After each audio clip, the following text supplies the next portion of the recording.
स्वामी यति नरसिंहानंद जो सनातन धर्म के एक पुरजोर योद्धा हैं, उनकी आशंकाएं, उनकी एप्रीहेंशंस बिल्कुल सच हैं। क्योंकि आगे क्या होगा इसका अंदाज़ा इस बात से लगाया जाता है कि पीछे क्या हुआ है।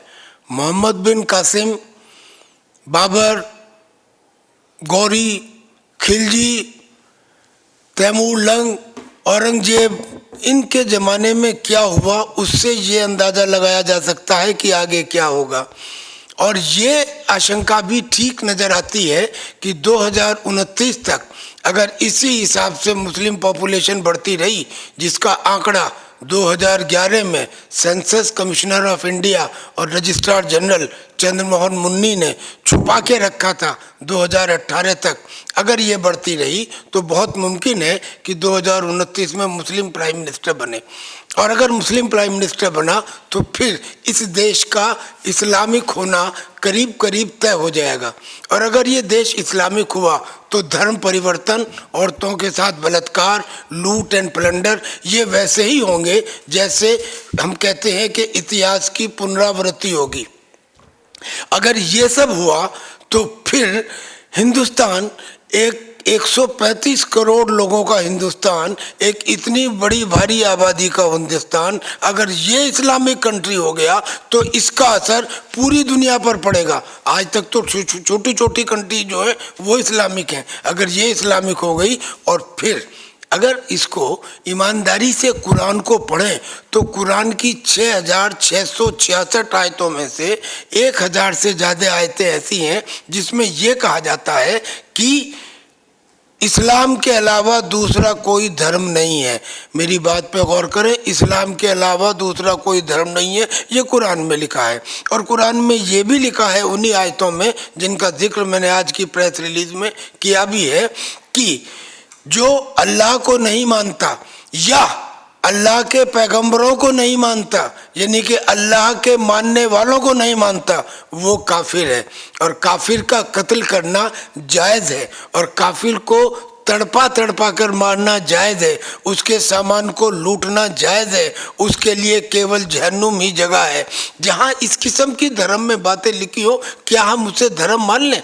ये ही है जिसे हम इस्लामिक जिहाद कहते हैं। कुछ लोग इसे पता नहीं क्यों डर के रेडिकल इस्लामिक जिहाद कहते हैं। प्रतीत ये होता है कि ये इस्लाम ही अपने आप में एक जिहाद है और दिखाने के लिए बोलते हैं कि ये तो शांति का, मोहब्बत का पैगाम है। ऐसा नहीं है। खैर, जो भी कुछ है, अब ये सब तो है, किया क्या जाए? सनातन धर्म को बचाने के लिए, हिंदुओं को बचाने के लिए आज तक दुनिया में एक भी ऐसी जगह नहीं है जिसे हम कह सकें कि हाँ ये हमारा मुख्यालय है। उस मुख्यालय की नींव यानी कि संसद